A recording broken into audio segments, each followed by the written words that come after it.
नमस्कार दोस्तों, स्वागत है आपका हमारे YouTube channel target civil services में। तो आज है 8 मार्च और ये सेकेंड टाइम लेक्चर अपलोड होगा, क्योंकि दोस्तों इसके पहले मैंने अपलोड किया था तो उसमें साउंड ही नहीं आ रहा था, तो फिर मुझे सेकेंड टाइम रिकॉर्ड करना पड़ा, तो इसके लिए सॉरी। ठीक है, आज है 8 मार्च यानी इंटरनेशनल वुमेंस डे है आज।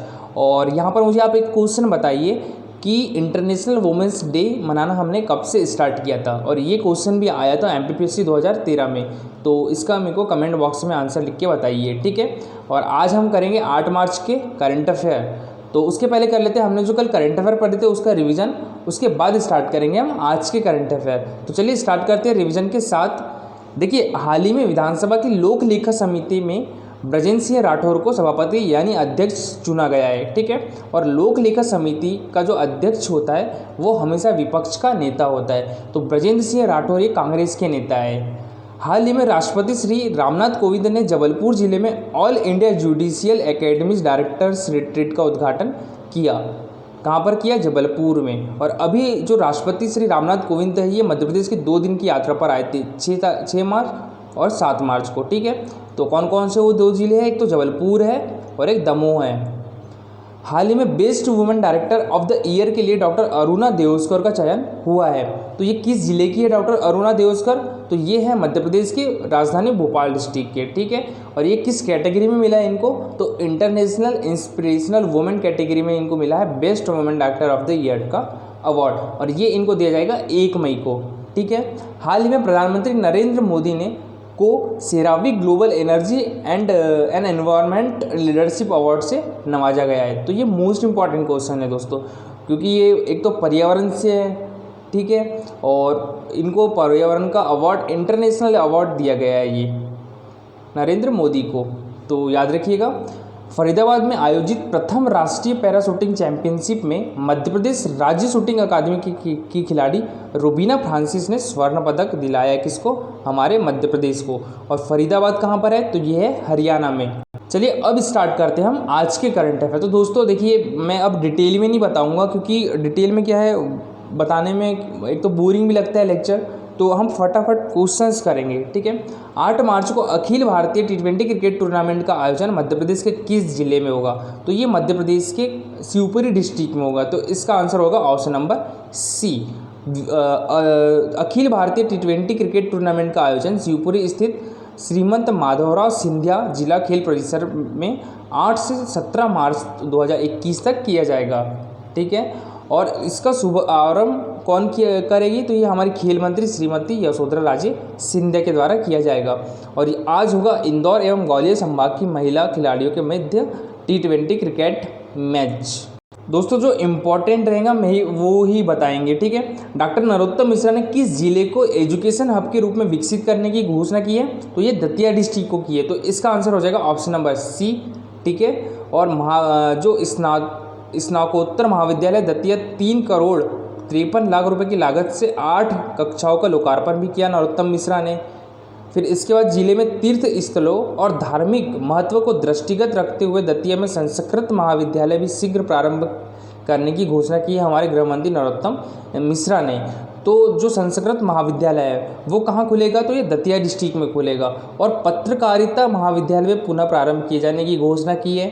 ठीक है, और यहाँ वेटनरी और फिशरीज कॉलेज का भी काम शुरू हो चुका है। कहाँ पर? तो ये हुआ है दतिया डिस्ट्रिक्ट में। मध्य प्रदेश का पहला पंचगव्य अनुसंधान केंद्र किस जिले में बनाया जाएगा? तो ये बनाया जाएगा जबलपुर डिस्ट्रिक्ट में। तो इसका आंसर क्या हो जाएगा? Option number B. ठीक है, जबलपुर डिस्ट्रिक्ट में बनाया जाएगा। और किसानों व युवाओं को यहाँ पंचगव्य से निर्मित गोबर गमले, गौनाइल, गौमूत्र व मच्छर मारने की कॉइल बनाने आदि की ट्रेनिंग दी जाएगी। और जो वेटनरी विश्वविद्यालय के डीन कौन है? डीन मतलब होता है चेयरमैन, तो ये कौन है? RPS बघेल। अच्छा, जो वेटनरी विश्वविद्यालय है तो इसके अंतर्गत कितने कॉलेज आते हैं? तो 3 कॉलेज आते हैं। कौन कौन से? एक तो जबलपुर वेटनरी कॉलेज आता है, एक तो रीवा वेटनरी कॉलेज आता है, और एक तो आता है महोह वेटनरी कॉलेज। महोह कहाँ पर है? तो ये है इंदौर में। ठीक है, दमोह में आयोजित जनजातीय सम्मेलन में जनजातीय कार्य विभाग के प्रकाशन बानगी का विमोचन किसने किया है? तो ये हमारे मध्य प्रदेश के मुख्यमंत्री शिवराज सिंह चौहान के द्वारा किया गया है। तो इसका आंसर क्या हो जाएगा? Option number B. और इसकी जो पहली प्रति है तो ये किसको भेंट करी है शिवराज सिंह चौहान ने? ये करी है रामनाथ कोविंद जी को, हमारे देश के राष्ट्रपति रामनाथ कोविंद जी को। और बानगी पुस्तक मध्य प्रदेश की जनजातीय विरासत, विकास और सफल गाथाओं पर केंद्रित है। जनजातीय कलाकारों द्वारा कला प्रशिक्षण वर्चुअल क्लास के पोर्टल आदिरंग.com का शुभारंभ किसके द्वारा किया गया है? तो ये किया गया है हमारे भारत के राष्ट्रपति महामहिम रामनाथ कोविंद जी के द्वारा। तो इसका आंसर हो जाएगा ऑप्शन नंबर ए। और जो आदिरंग.com है ये जनजातीय कलाकारों द्वारा कला प्रशिक्षण का वर्चुअल क्लास है। ठीक है, तो रामनाथ कोविंद ने इसका शुभारंभ किया है। 8 से 19 मार्च तक वीरांगना नाट्य समारोह का आयोजन मध्य प्रदेश के किस जिले में होगा? तो ये मध्य प्रदेश की राजधानी भोपाल में होगा। तो इसका आंसर हो जाएगा ऑप्शन नंबर सी। और कहाँ पर होगा? तो ये शौर्य स्मारक, जो भोपाल का शौर्य स्मारक है वहाँ पर होगा। और इसका शुभारंभ किसके द्वारा किया जाएगा? तो हमारे मध्य प्रदेश की संस्कृति, पर्यटन एवं अध्यात्म मंत्री करेंगे इसका शुभारंभ, उषा ठाकुर। और बात करें शौर्य स्मारक की तो इसकी स्थापना हुई थी 2016 में। और इसका लोकार्पण किसने किया था? तो माननीय नरेंद्र मोदी ने किया था। मध्य प्रदेश के किस जिले में चिकित्सा का अंतर्राष्ट्रीय महाविद्यालय खोला जाएगा? तो ये हमारे मध्य प्रदेश की आर्थिक एवं औद्योगिक राजधानी इंदौर में खोला जाएगा। तो इसका आंसर क्या हो जाएगा? Option number A. ठीक है, और जो चिकित्सा का अंतर्राष्ट्रीय महाविद्यालय रहेगा उसमें डायबिटीज़, ब्लड कैंसर, किडनी रोग, प्रोस्टेट और जितनी भी गंभीर बीमारियों में एलोपैथिक के साथ आयुर्वेदिक योग और यूनानी, होम्योपैथिक व एक्यूपंक्चर आदि रिसर्च कर उपचार और रिसर्च भी किए जाएंगे। कैंसर के क्षेत्र में चिकित्सीय परमाणु चिकित्सा, रोबोटिक व ट्रांसप्लांट सर्जरी की नई चिकित्सा केंद्र की स्थापना की जाएगी। कहाँ पर? ये हमारे मध्य प्रदेश की आर्थिक राजधानी इंदौर में। ठीक है, और जो अभी Aurobindo institute of medical science college था, कहाँ पर? इंदौर का, इसका अब अपना निजी विश्वविद्यालय अरबिंदो यूनिवर्सिटी के नाम से शुरू किया गया है, जिसके आनंदीबेन पटेल ने अनुमोदन पर कुलाधिपति की नियुक्ति भी की है। तो अरबिंदो यूनिवर्सिटी की शुरुआत कर दी गई थी कब? ये कर दी गई थी 2000 शायद 19 में या 19-20 में की थी। यूनिवर्सिटी के कुलाधिपति डॉक्टर मंजू भंडारी है और कुलपति को है ज्योति बिंदल और कुल सचिव डॉक्टर आनंद मिश्रा नियुक्त किए गए हैं। राष्ट्रपति श्री रामनाथ कोविंद ने जनजातीय वर्ग के किस विद्यार्थी को शंकर साहा पुरस्कार से पुरस्कृत किया है? तो ये पंकज धुर्वे और रविंद्र एड़पचे दोनों को किया है। तो इसका आंसर क्या हो जाएगा? Option number C. ठीक है, तो राष्ट्रपति श्री रामनाथ कोविंद ने अभी 2 पुरस्कार जनजातीय वर्ग के जो है वो उनसे सम्मानित किया है। तो कौन कौन से 2 पुरस्कार? एक तो शंकर साहा पुरस्कार और एक रानी दुर्गावती पुरस्कार। तो शंकर साहा पुरस्कार की बात करें तो शंकर साहा पुरस्कार किसको किसको मिला है? पंकज धुर्वे को और रविंद्र एड़पचे को। ठीक है, और रानी दुर्गावती पुरस्कार किसको किसको मिला है? तो ये कुमारी सारिका ठाकुर को और मुस्कान रावत को। और बात करें ये दोनों जनजातीय वर्ग के पुरस्कार है, रानी दुर्गावती पुरस्कार और एक शंकर साहा पुरस्कार। तो इसकी स्थापना कब हुई थी? तो ये हुई थी 2008 से। ठीक है, और यहाँ पर ये याद रखिएगा जो रानी दुर्गावती पुरस्कार है एक 2009 में भूरी बाई है उनको भी मिला था। ठीक है, और भूरी बाई को अभी पद्मश्री से नवाजा गया है। और भूरी बाई कहाँ से आती है? तो ये झारखंड झाबुआ डिस्ट्रिक्ट से आती है। ठीक है, और ये संस्कृति विभाग की ब्रांड एम्बेसडर भी है। कौन? भूरी बाई। तो याद रखिएगा मुख्यमंत्री श्री चौहान ने रानी दुर्गावती के बलिदान दिवस पर प्रत्येक वर्ष 3 दिवसीय कार्यक्रम के आयोजन की घोषणा की है। फिर इसके बाद राष्ट्रपति श्री रामनाथ कोविंद का मुख्यमंत्री शिवराज सिंह चौहान ने गौड़ कलाकार आनंद श्याम द्वारा बनाई गई गौड़ कलाकृति भेंट कर सम्मान किया है। तो मोस्ट इंपॉर्टेंट है ये, याद रखिएगा। फिर इसके बाद राष्ट्रपति श्री रामनाथ कोविंद ने सिंग्रामपुर में सिंगौरगढ़ किले के संरक्षण कार्य का शिलान्यास किया।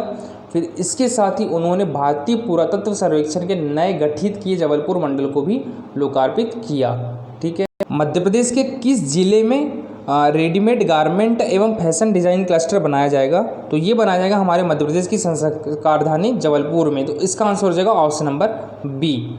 एक जिला एक उत्पाद योजना के तहत Jabalpur garments and fashion design cluster के अंतर्गत readymade garment and hosiery manufacturing sector को चयनित किया है। जबलपुर जिले में एक जिला एक उत्पाद योजना के तहत 3 गतिविधियां चयनित की गई है, और वो कौन कौन सी हैं? तो एक तो है मटर प्रसंस्करण, दूसरी है readymade garments and hosiery manufacturing, और तीसरी है IT सेक्टर। ठीक है, तो ये तीनों याद रखिएगा।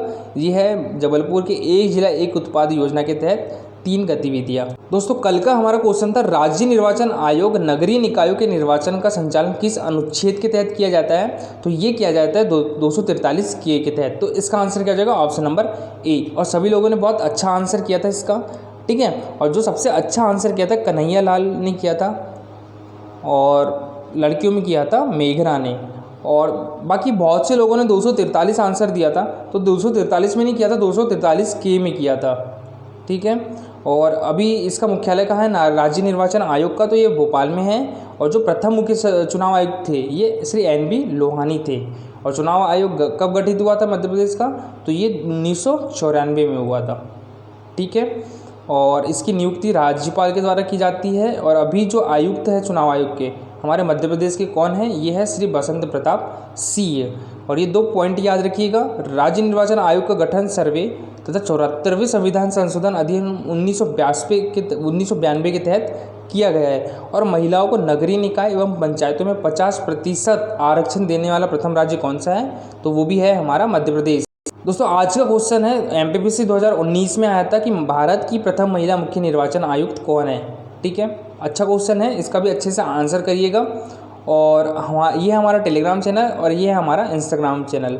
और टेलीग्राम चैनल पर होते हैं डेली 20 क्वेश्चन का क्विज़, जो कि मोस्ट इंपॉर्टेंट रहते हैं। तो इसकी लिंक हमारे वीडियो के डिस्क्रिप्शन बॉक्स में आपको मिल जाएंगी। दोस्तों, लेक्चर अच्छा लगा हो तो लाइक और शेयर जरूर करिएगा। Thank you for watching this video.